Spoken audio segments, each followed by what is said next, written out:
Halo semuanya, balik lagi di channel Schwarzer Anime. Di video kali ini, kita akan lanjut pembahasan Rokano Yusa ya untuk part 2-nya.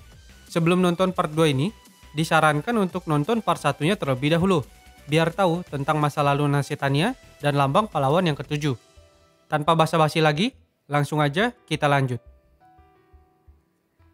Masuk ke volume 4, Dozu bilang kalau kartu truf andalan Tegurnu atau senjata andalannya adalah Black Barren Flower atau bunga hitam tandus, yang maksudnya adalah si pahlawan palsu. Kita sebutnya bunga hitam ya. Mereka semua pun mutusin buat pergi ke kuil tempat di mana bunga hitam diciptakan. Pas di jalan, mereka dihadang sama zombie buatan Tegurnu, yang diantaranya adalah orang-orang dari desanya Adlet. Bahkan sahabat masa kecil Adlet, yaitu Rainer, juga berubah jadi zombie. Walaupun dikendalikan, Rainer masih punya kesadaran dan nyoba buat ngasih tahu para pahlawan tentang si bunga hitam. Roronia kemudian bilang kalau para zombie ini nggak bisa disembuhin dan Adlet harus pasrah. Oh ya, di volume ini kita juga dikasih tahu kalau Roronia itu suka sama Adlet. Jadi mereka dulu itu sempat satu perguruan sama Atro Spiker. Ini juga jadi alasan kenapa Roronia pengen jadi Rokano Yusa supaya Doi bisa nge-support Adlet. Dojo lalu cerita semua yang dia tahu tentang Hayuha. Jadi dulu itu Sein waktu ini dikabarkan menghilang setelah ngalahin Dewa Iblis. Ternyata Doi nggak hilang, tapi pergi ke kastil para iblis buat nyari tahu sosok asli dari Dewa Iblis. Dalam perjalanannya, Doi berteman dengan ketiga pemimpin iblis. Dan dengan bantuan mereka, akhirnya tahu sosok asli dari Dewa Iblis. Untuk tahu kebenaran lebih lanjut, Hayuha pun mutusin buat menyelidiki Sein tertentu, tapi kemudian mati. Setelah tahu identitas Dewa Iblis, Dozu kehilangan kesetiaannya, sedangkan Kargik masih setia melayani Dewa Iblis. Dan dengan demikian, terjadilah perpecahan kubu di antara mereka. Dan yang terakhir, lokasi bunga hitam berada di Temple of Destiny atau kuil takdir. Setelah Dozu selesai cerita, Hans nanya gimana caranya Nasetania bisa punya lambang palsu. Jadi sebelum Hayuha mati, Doi ngasih lambangnya ke Dozu. Lambang pahlawan itu harusnya hilang setelah 6 bulan Dewa Iblis dikalahkan. Tapi dengan kekuatan Sein waktu, Hayuha berhasil buat ngebuat lambangnya jadi abadi. Jadi lambangnya nggak hilang-hilang. Hayuha juga pengen agar manusia dan iblis bisa hidup berdampingan. Jadinya Doi kasih lambangnya ke Dozu. Lambang pahlawan ini ternyata bisa dipindahin ke orang lain jika pemiliknya bersedia.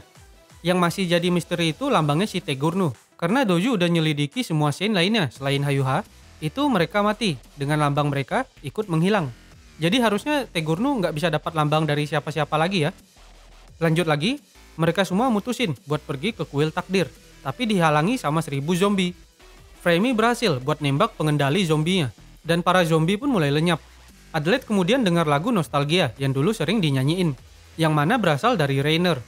Sebelum lenyap, Rainer cerita tentang kuil takdir yang dibangun dengan tujuan menyerap kekuatan dari Sein pertama, yaitu Sein of Single Flower atau Dewi Takdir. Dan demi tujuan itu, diciptakanlah bunga hitam. Saat semua kekuatan berhasil diserap, sisa-sisa kekuatan dari Sein pertama, yaitu lambang Rokano Yusa, akan memudar. Semakin mereka dekat dengan kuil takdir, maka kekuatan bunga hitam akan semakin kuat. Jadi sebelum ngebunuh Dewa Iblis, mereka harus ngebunuh si bunga hitam terlebih dahulu. Sebelum lenyap, Rainer ngasih tahu identitas si bunga hitam, yang dengar ada Adlet, Hans, dan Roronia. Rainer bilang kalau bunga hitam adalah instrumen suci yang berbentuk seorang gadis dengan mata dingin, rambut putih, dan sebuah tanduk di kepalanya. Mereka pun langsung kaget saat dengar ini.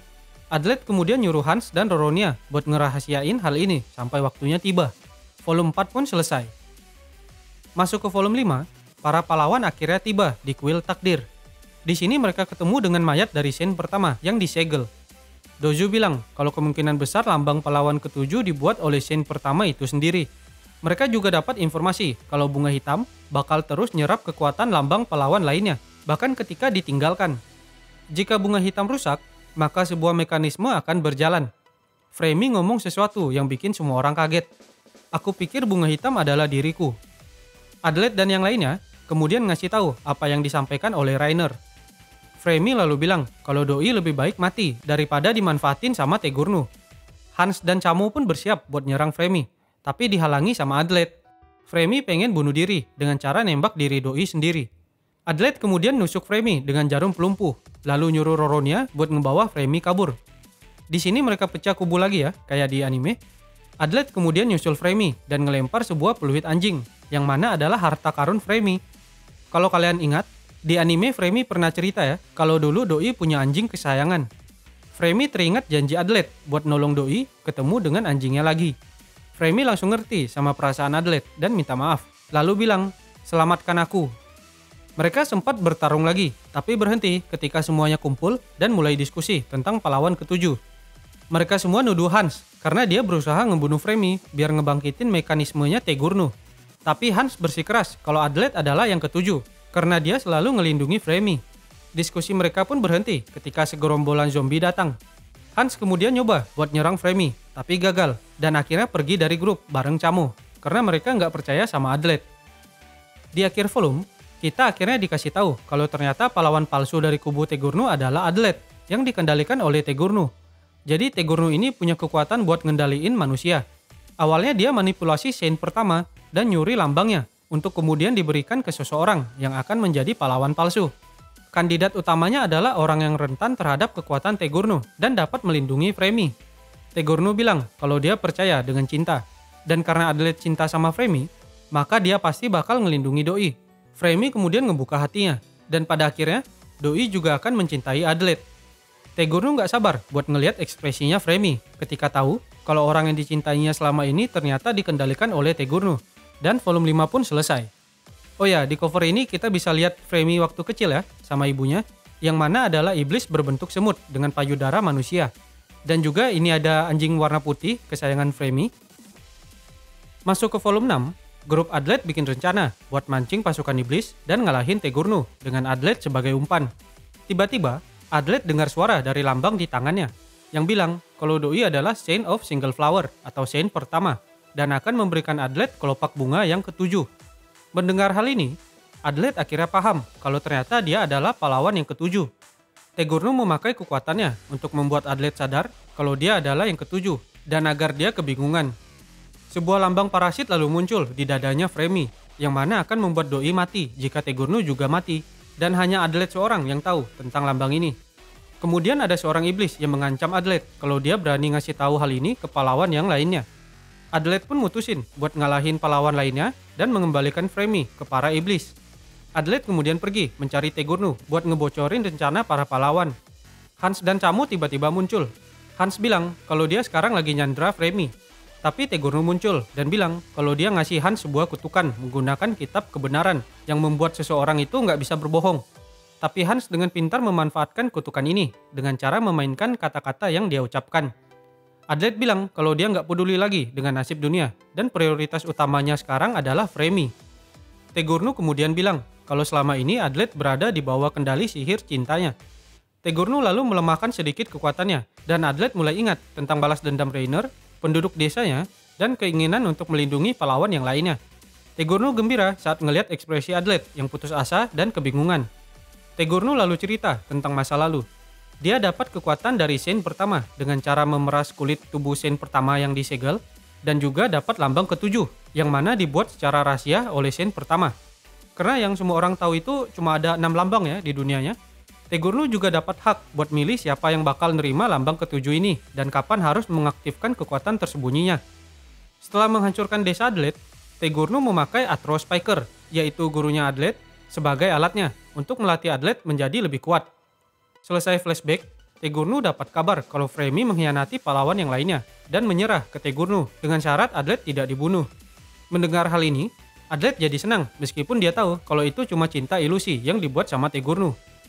Adlet kemudian bocorin rencana para pahlawan buat ngalahin Tegurnu dan kemudian ditawan di dalam salah satu perut iblis sama seperti Nasetania kemarin.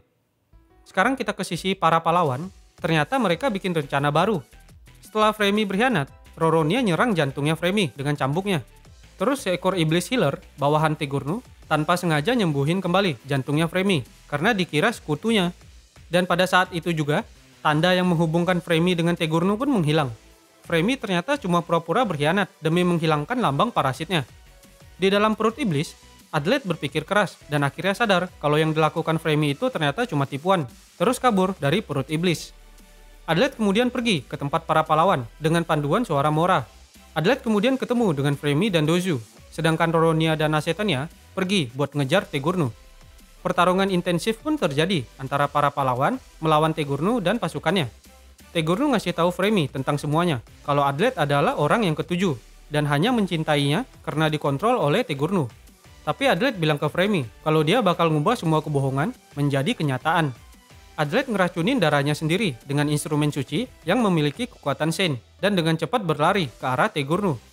Adlet kemudian nuangin darahnya ke mulut Tegurnu dan berhasil membunuhnya. Sebelum mati, Tegurnu pakai kitab kebenaran dan bilang ke Fremi kalau ibunya sangat mencintai Doi. Adlet kemudian menghancurkan tubuh asli Tegurnu yang berbentuk buah ara dan mengakhiri semuanya. Efek dari bunga hitam juga berhasil dibatalkan ketika Tegurnu mati. 6 cahaya pun keluar dari lambang pahlawan milik Fremi dan balik ke lambang pemilik aslinya, kecuali Adlet. Jadi lambangnya Adlet itu spesial ya, beda dari pahlawan yang lainnya. Adlet kemudian nyeritain semua yang dia tahu ke pahlawan lainnya, tapi mereka meragukan Adlet. Adlet minta mereka buat percaya.